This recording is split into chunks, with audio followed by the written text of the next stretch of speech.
Today we have Kelly Coyne. She is the founder and managing partner at Grit Ventures, an early stage venture fund focused on AI and robotics. And she is now the managing partner with Chalet Capital.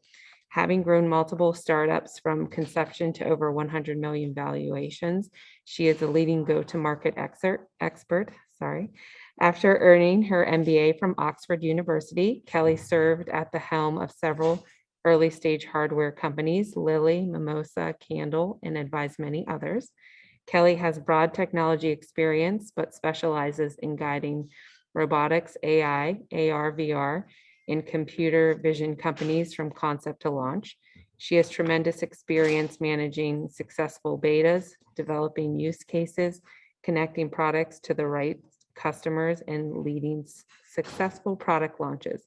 She has also seen some of the extreme pitfalls of Silicon Valley startups. This unique knowledge helps her guide new companies to success. So Kelly, I'm going to let you get started. Great. A couple other things I would mention. So I actually am very involved with the Sorts Center. Dave has been an amazing friend to me, both during my time at Grit and now as we've been building Chalet. I spent a lot of time in Pittsburgh, and actually I sit on the board of AGOT, which was a Sorts Center spinout. So, and I led their pre-seed investment. So one of the things that I want to talk to you guys about is, why do I give this talk? And the reason is that being not from the Silicon Valley area, early stage startups coming out of universities can be at a severe disadvantage to their peers out of Silicon Valley, because when you are sitting in Stanford every day, everything that I'm going to talk to you about is completely just burned into your brain on a daily basis. So what I want to do is be able to bring some of that very simple knowledge that can completely change the trajectory of your company to you, so that you are really on par with what these folks that are out in Silicon Valley and have access to venture capitalists out there every day are learning during their time at university. So that being said, so please give me feedback after. Let me know how it went, what wasn't clear, and also ask as many questions as you can during. No question is too dumb. I feel very, very passionately about helping to inform you guys. And so that I really want to make sure that you are understanding it before I leave. So I'm going to go ahead and share my screen now. Okay, Allison, let me know if you cannot see it now. Yes, it's good. You're good? Okay, great. Okay, guys, as I mentioned, my email address is at the bottom, kelly@chalet.vc. Please do pitch us and let us know what you're building. But so the topic of this conversation is early stage fundraising, terminology, milestones, and expectations. What I am going to be talking about for the next hour is essentially how we as early stage venture capitalists look at early stage startups in terms of considering investment, and really the mental exercises we go through as we consider whether you should be someone our fund invests in. Okay, so you've probably heard this question before. Are you fundable? This is something we ask all the time, and it's a conversation we have with many early stage founders. And there's a lot of different things that go into this question. So for starters, before you think about what you've done, how you've built a startup, what you've accomplished, you really actually have to start at the top. Is there a market? So how large is your market? Really thinking through, what does it look like? How many customers are out there? How much money is being spent? Is it growing? Who are your competitors? Truly understanding what that place you're entering looks like. And at the bottom here, and I have this underlined, is what is the path to $1 billion valuation? This is an exercise that I've done with more funds than I could possibly, or more early stage startups than I could possibly count. And what it is really understanding, saying, okay, you need $1 billion valuation to make sense for my fund. There's a reason for that. This is a secret kept by all venture capitalists, is that really the math for our funds only works out if you become a unicorn. If you are sold for 2x or 3x, that does not help our fund. We really are just betting on unicorns. So because of that, we need every single person that enters our portfolio to have the potential of $1 billion valuation. So what I like to do with founders a lot is work backwards from that. So if we have $1 billion valuation, that means we need to have 100 million in revenue, let's say, right? A 10x valuation. So to get to 100 million in revenue, you start working through how many customers do you have? Are there only 100 customers in your market? Are they each going to pay you $1 million? Well, that still doesn't really get you to 100 million in revenue because you can only expect to get 30% of market share of any market that you're entering, and that's in a good scenario. So as you go through this, really force yourself to sit down and do that mathematical rigor around, are there enough customers that if I had a decent percentage of the market, and by decent, I still mean sub 50%, with the recurring revenue that I'm expecting from these people, can I still get to a revenue amount for my company that will lead to that $1 billion valuation? Okay. And Allison, if there's any questions, just feel free to cut in, okay? Okay. So after that, after you start to really understand, am I even going into a market that makes sense? You really need to say, does my solution have product market fit? This is probably a term you've heard a million times on, Silicon Valley, the HBO show, and anything else you've ever read in TechCrunch. But really thinking through, is there a demand? Do the unit economics work? Am I going to see margins that are really going to be interesting to venture capitalists?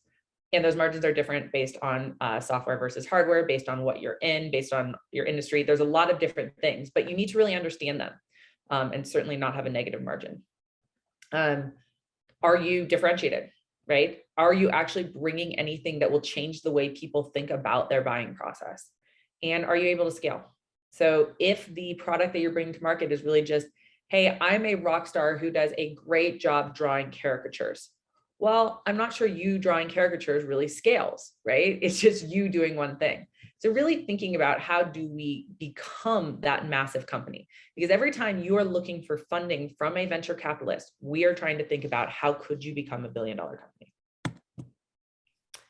You guys may have heard these terms before. I'm not going to spend a bunch of time on them, but TAM, SAM, and SOM, these are things you should be able to talk about: the total addressable market, the serviceable available market, and the serviceable attainable market. That's the share of market that I mentioned before. So competition. It's a very interesting question around competition. Having absolutely no competition in market, you better at least have a reason as to why there isn't. If you are the absolute first person in the market, why are you? Is it because everybody else happens to know that the regulatory environment for that market is completely untenable? Or is it just that you've literally discovered a new way of thinking about things? But do realize that you should have an answer for that, why there isn't competition, not just why are you, and then if there is competition, how are you edging them out? Mentioned this before. Are you in a regulated industry? This is something that will really, really scare investors, as it should. It drastically increases timelines, costs to overcome these regulations. Sales cycles are longer. It is just harder if you're in a regulated industry. Chalet recently just invested in a very regulated industry company, but they brought on a go-to-market expert that really has her head around exactly how to operate within this regulated industry. So if you are going into that, make sure you're bringing in somebody who understands how to operate in it and bringing them in full-time into the company. Time to market.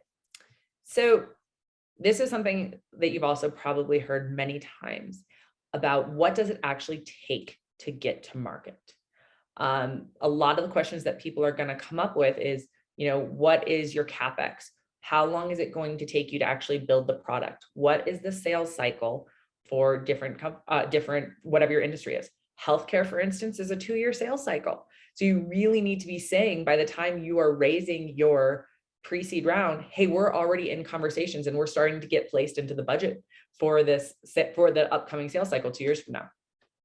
How long is it going to take you to get to MVP? That's a minimum viable product, something that can actually be used, something that people will actually throw money at. Will it be hard to hire a team? Or are you close? Do you know what that looks like? So all of these questions are things that people are thinking about when you first go to pitch a very early stage investor. So the thing that you will hear from me over and over again, and if you come and pitch me, if you ask me a question about your company, this will be the number one topic that I will talk about. What is your traction like? And you think to yourself, hey, I'm early stage, I'm still in the lab, I don't really need to have any customer traction. And that's absolutely not true.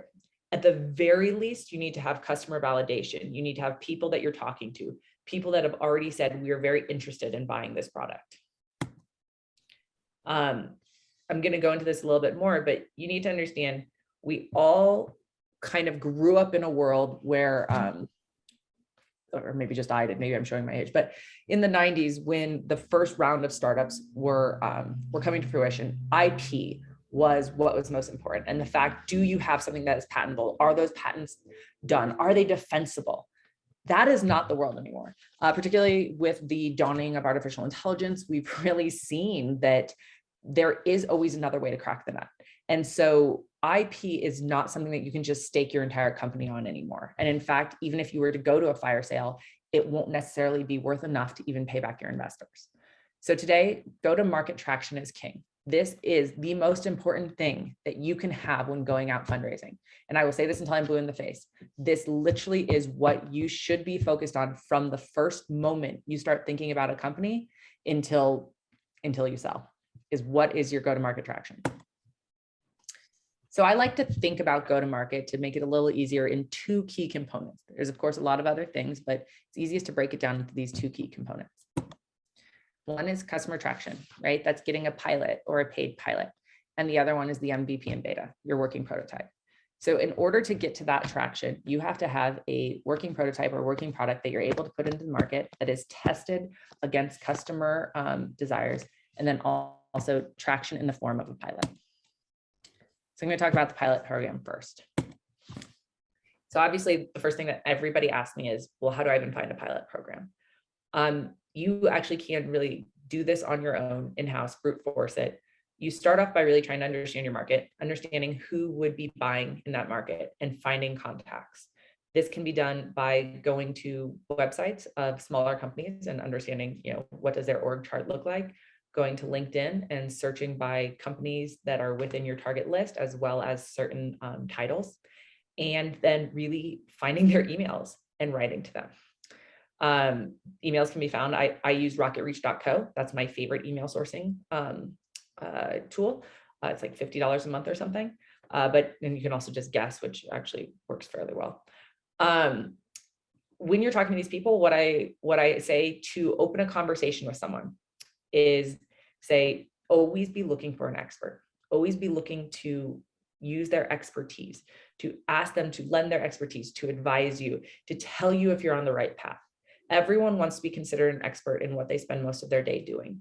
And so if you draw them in that way, rather than trying to sell to them, you will find much more success. Once you've drawn them in, gotten them involved, have them acting as an advisor, you need to go through a formal customer validation process. That process really is about talking to multiple customers in either the same or multiple industries, multiple people in that buying chain, and understanding really what is driving them and doing it in an objective manner. I often create a formal process with a number of questions, maybe 10 questions in a half-an-hour call that I need to make sure to get the answers to before I hang up. And I try and do it very objectively and not let my opinion really color how those conversations go. Be self-aware. If you can have a conversation without letting your opinion color it, great. More likely would be best to have someone else on your team run the conversation who doesn't have such strongly held opinions.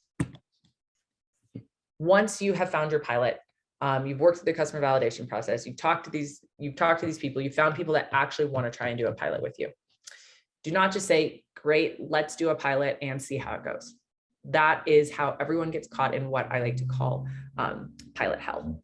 We have seen people spend 3 years in pilot hell with big mammoth companies.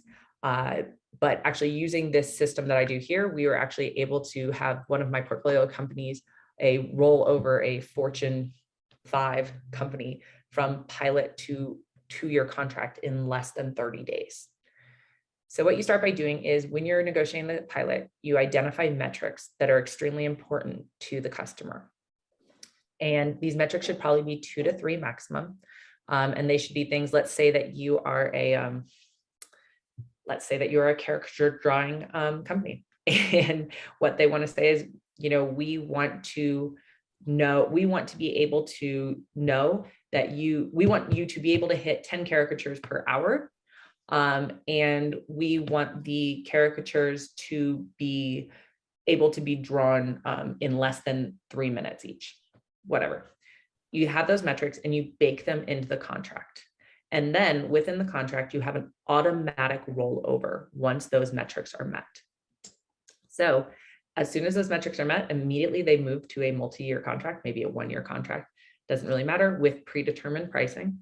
All of that is baked in. And that helps you to not just be trapped in this, is it good enough? You have to have quantifiable metrics with numbers against them. And then when you're getting there, when you're doing this, you need to be the person tracking those metrics. You cannot have the customer tracking the metrics for you. So for one of our portfolio companies, we were doing debris cleanup in parking lots. And what we did was they wanted to say that we had cleaned 80% of the water bottles in the parking lot. And so what we did is we put cameras along the edge of the parking lot and took before and after pictures and then overlaid them to be able to prove that we had met that 80% marker. So whatever you're doing, just make sure you are the person that is feeding back the metrics. Beta program. So this is so very important. A lot of people, I would say more often than not, I see people really screw up their beta program. What they do is they test for what they believe the market wants to see rather than what the market really wants to see. And they also test for good enough. And that is not the sort of structure that you need to bring to your beta program. You need to test for commercialization. So that means that you're aligning the metrics that you're testing for with the pilot. You have a step-by-step metric focused methodology, and it's use case based, right? You are actually saying, how is this product going to be used, and testing those metrics within the world of that use case. I'll give some examples. So from there, you do gates. What you see at the top is EBT, DBT, PBT. These are hardware specific terms. Just really the different stages that you go through with creating your hardware. But really anyone can use this gate methodology of what does it look like? So you take use cases, you align them with metrics and first, second, and go to market gates so that you know when you're ready to go to market. So I use this example to illustrate what I'm trying to say. So use case is our robot needs to follow a walking human. So then we say to ourselves, okay, what does that mean? So the first gate should be that it can follow the human with a maximum 30-foot gap. The second gate is 20 feet. And then the third gate is 9 foot. That's actually our ideal end state. Okay. And then down on the bottom, robot stops when human stops. What does that mean? Well, so for us, our go-to-market gate is that it stops within 1 second of a human stop. And then we back out of that and say, okay, by second gate, we need to be at 3. By first gate, we need to be at 5. Perhaps at the end of first gate, that's when you say you're ready to do your pilot. When you reach the end of second gate, that's when you're ready to say, hey, we're willing to get paid for our pilot. And the go-to-market gate is when you're ready to roll over. I don't know exactly the scenario of your company, but really taking this structured approach, you will see will make all the difference in the world. So I try and help to give you guys examples of the goals of what are you trying to do with these pilot and beta programs. So before you go out and hit the fundraising market and put together your deck and start asking people for money and possibly burning those relationships, how far along do you have to be? So I'm going to give you a very high level understanding of how you can think about it. This is imperfect, but it should get your brains thinking. So first of all, you're going to be very different if you're hardware versus software and if you're B2B versus B2C. What your go-to-market strategy and what you need to accomplish before getting funded or being considered fundable is very different for each of these.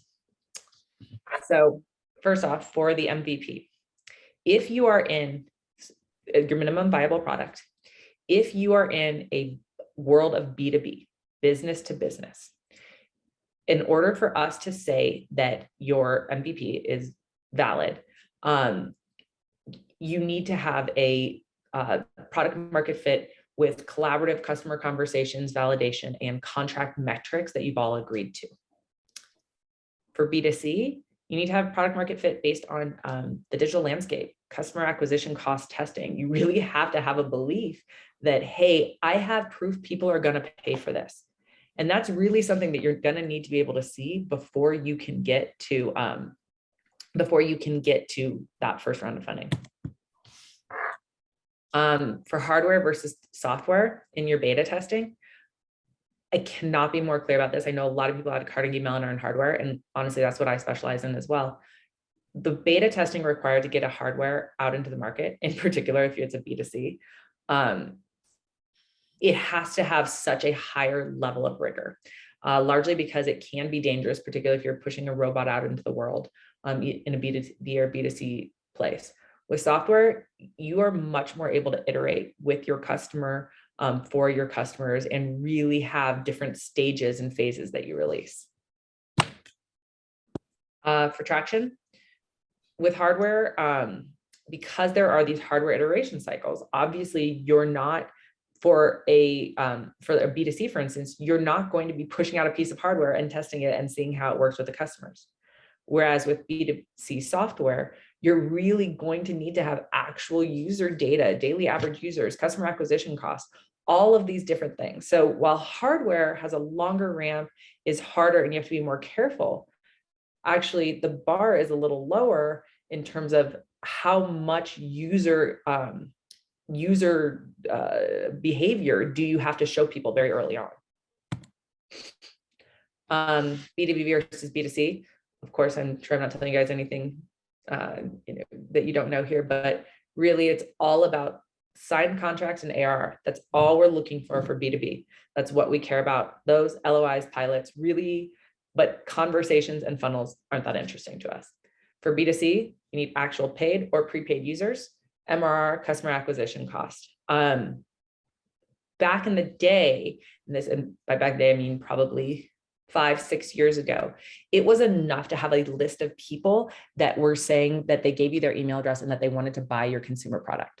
That does not fly any longer. VCs have been screwed over by that enough times that now they really do want to see actual paid or prepaid. And unless there's a credit card down, they are not believing that those people naturally will really convert to users.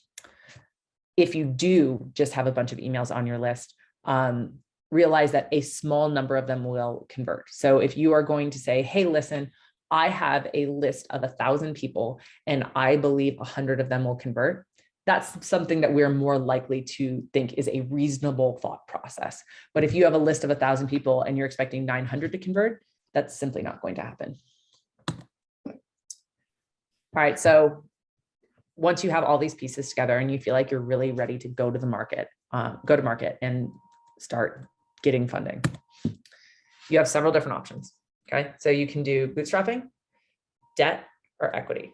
So bootstrapping is, of course, when you just find the money on your own, and debt is obviously bank debt, and then equity is the more traditional form of fundraising that we see for startups.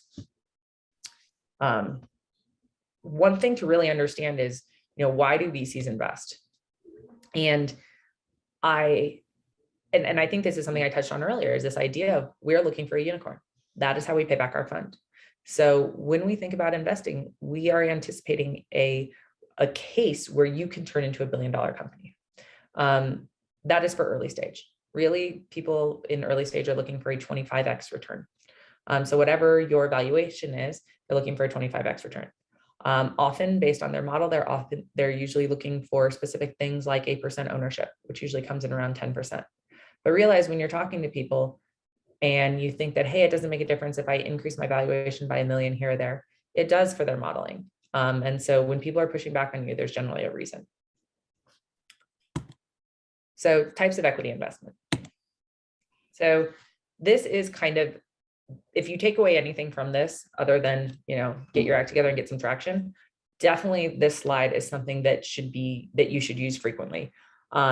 when we talk about fundraising terminology in Silicon Valley, it is very different than how you talk about it in other areas. And I live in Colorado now, and I say, a pre-seed round in Silicon Valley could be a Series A in Colorado and a Series B in Pittsburgh.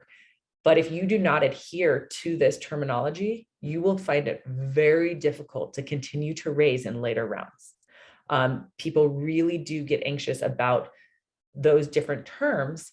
And once you get in the door and they understand, you might be able to break down those barriers, but do not add unnecessary barriers for yourself during the fundraising process. Trust me, there's already enough.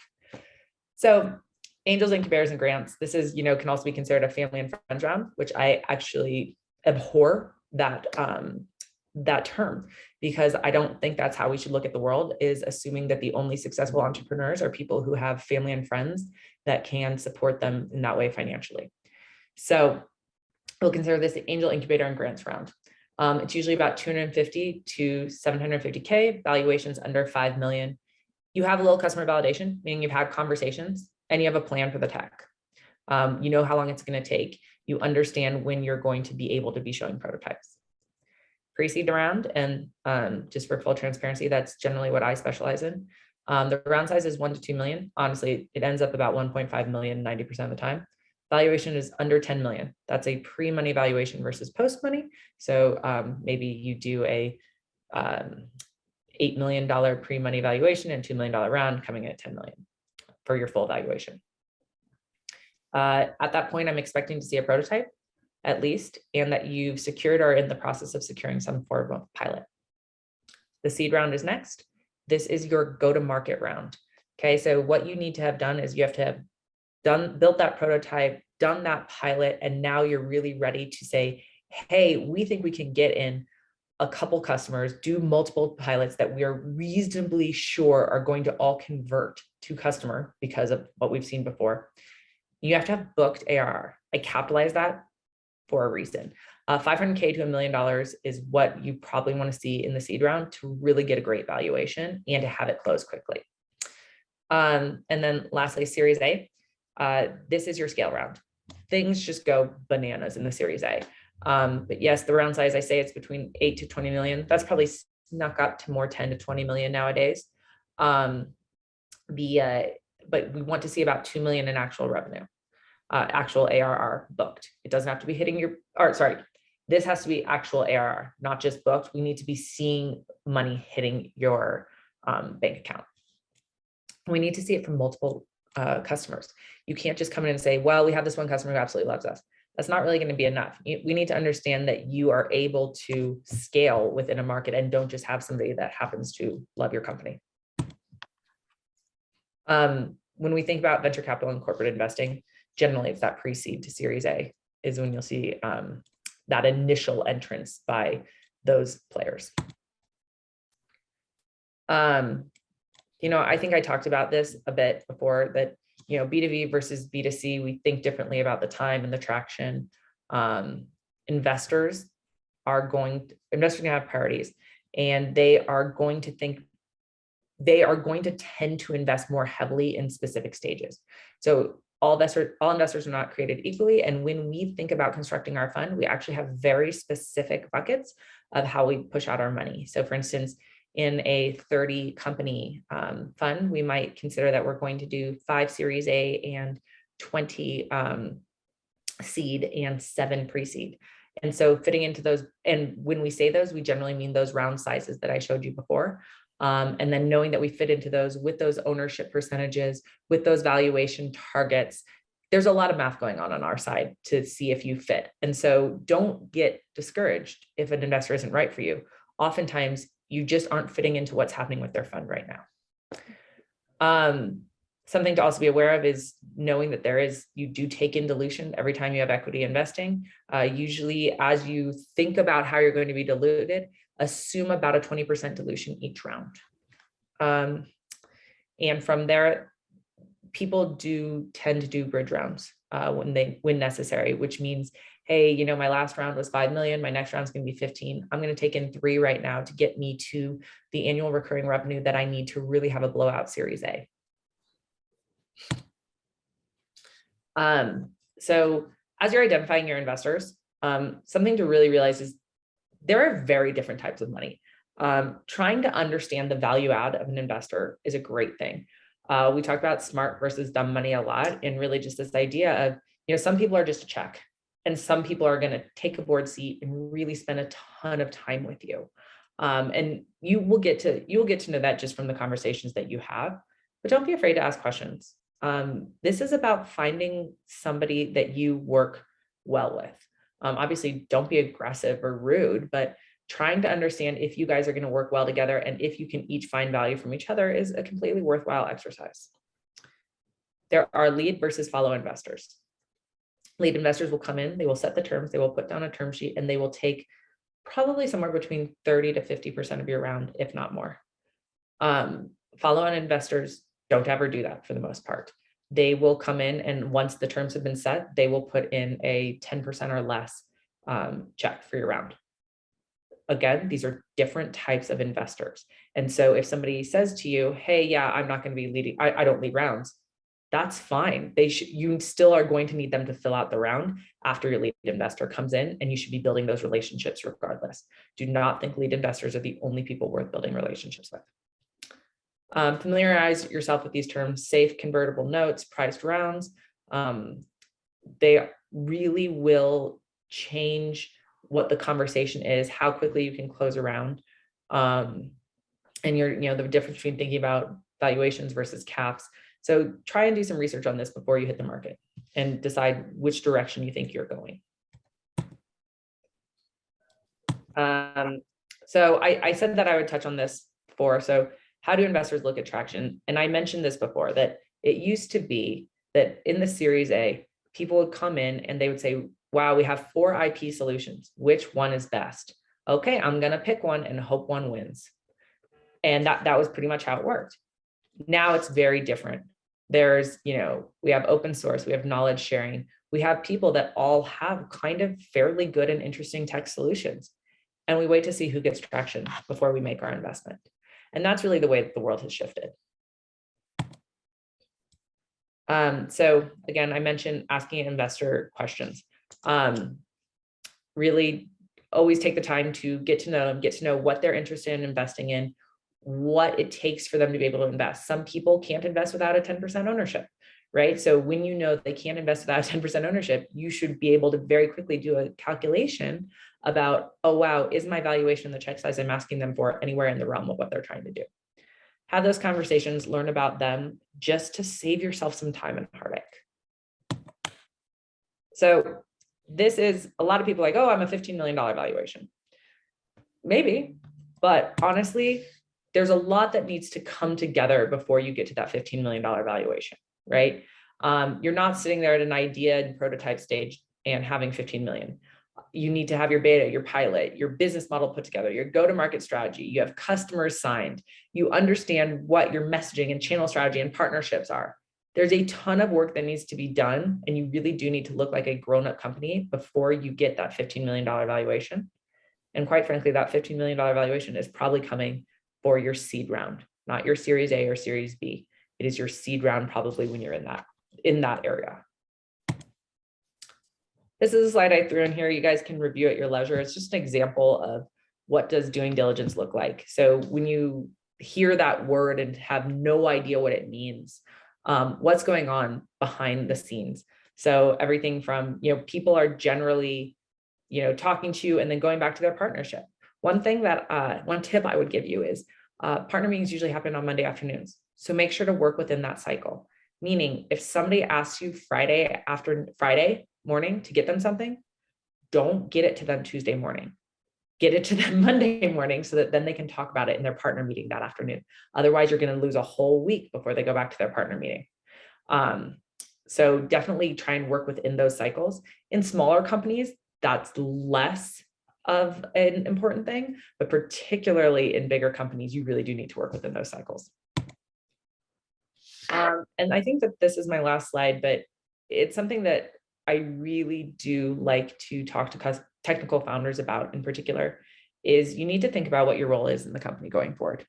And what do you want to do all day? So if you say I'm the CEO, honestly, what that means is you have one job, and that job is to make sure that the company doesn't run out of money, which means you spend a lot of time talking to people like me. You spend a lot of time managing folks, and you spend a ton of time fundraising. If that isn't your bag, then maybe there's a different role in the company for you. Maybe you want to be the head of engineering. However, do recognize that a head of engineering's job, or a CTO's job, for that matter, either way, is to manage engineers, meaning that you understand what all of the engineers are working on. You're holding them to timelines. You are the person they have one-on-ones with. You're developing their careers. You truly are a people manager. You're no longer really an engineer. If neither of those are you, then maybe you should be looking at being a, chief strategy officer or a chief product officer for your company. But you really do need to think about yourself and be honest with yourself before you give yourself that title. Because if you're saying, hey, listen, no, I'm not going to be out fundraising, you can't have the CEO title. You will hamstring your company. If you are more of an individual contributor engineer, rather than a true manager, then you shouldn't be the CTO or the head of engineering. Again, you are putting your company in jeopardy by taking that title. So it's a lot, honestly, it's a hard pill to swallow for a lot of people, but really being honest about yourself and taking the correct role, especially once you start to get past that pre-seed round and into your seed rounds of funding, is really the best thing you can do for your company. So I think that is it for me in terms of slides. So I know that was a ton of information, but happy to answer any questions. If you want to talk, yeah, sorry. Chalet, I have a question. Yeah. Hi, I'm Mike. So our company chapter will provide a solution to address the driver distraction problem, and we sell our solution to an insurance company. So so they are economic buyer. So this is B2B, but the solution user are actual driver. So this is a consumer. So from the investor perspective, do you see that as a B2B business or B2C? B2B to C. Okay. That is actually how we term it, and that's how we would discuss it. And it is a B2B to C is harder than a direct B2B because you do have that end customer, but actually it is, it is honestly less risk than just a direct B2C. When you're dealing with direct B2C, it really is just the whims of the millennials and what catches fire, right? When you're working with insurance companies and using that to drive the deployment of your product, and I'm actually familiar with that particular use case as well. That is, we really believe more in what is the go-to-market plan? What does the partnership look like? What do the deals you look like with B2C than what, we're not waiting for, at a pre-seed stage, we're not expecting you to have actual consumers signed up. I see. Yeah. When I first started, I actually say it's a B2B to C business. But sometimes people say, this is too complicated. You should really want to focus on one model or the other. So I'm glad to hear that, that model is, does make sense, for investors. Yeah, and I think, to that point, right, then start with the B2B, right? Get those partnerships down, get them, make sure that you have them inked and you have LOIs and you have terms with them, and then the rest should fall into place. Okay, thank you.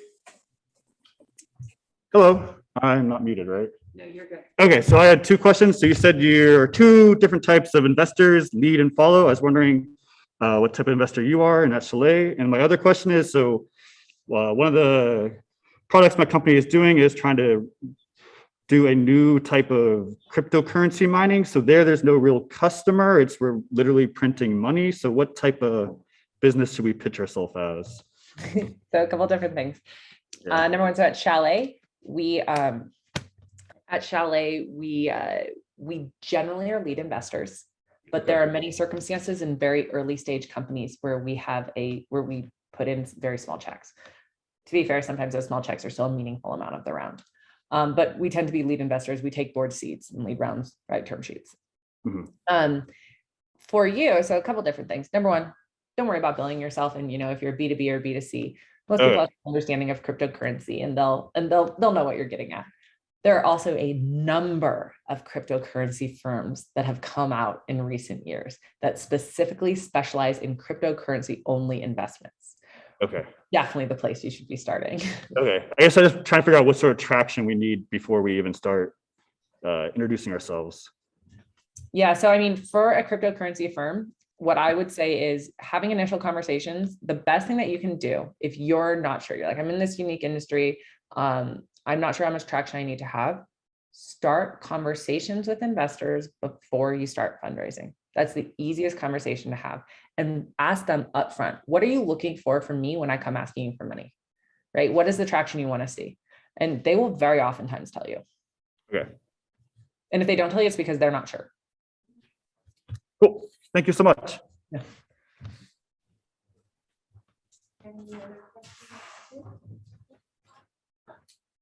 Anybody else? I'm not seeing any in person. Do we have any virtual? There aren't any chats, so feel free to unmute yourself, guys.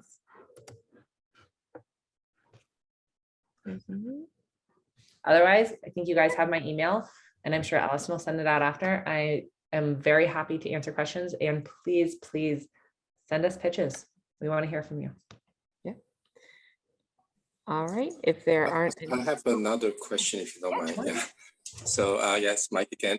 So you talk about this pilot, versus this MVP. So I assume the pilot is given a smaller feature set than, compared to MVP. So what makes sense, in terms of what you put in a pilot? Is this something you just simply negotiate, with your